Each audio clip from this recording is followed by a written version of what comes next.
আসসালামু আলাইকুম। আমরা নতুন একজন শিল্পী আনছি, সবাই শুনুন তার গান।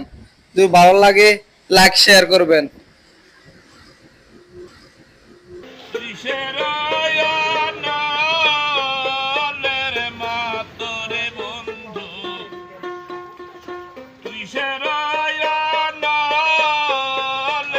মাতরে বন্ধু, গসিয়া গসিয়া সহলে,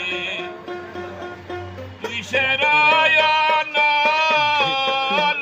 মাতরে বন্ধু, গসিয়া গসিয়া সহলে।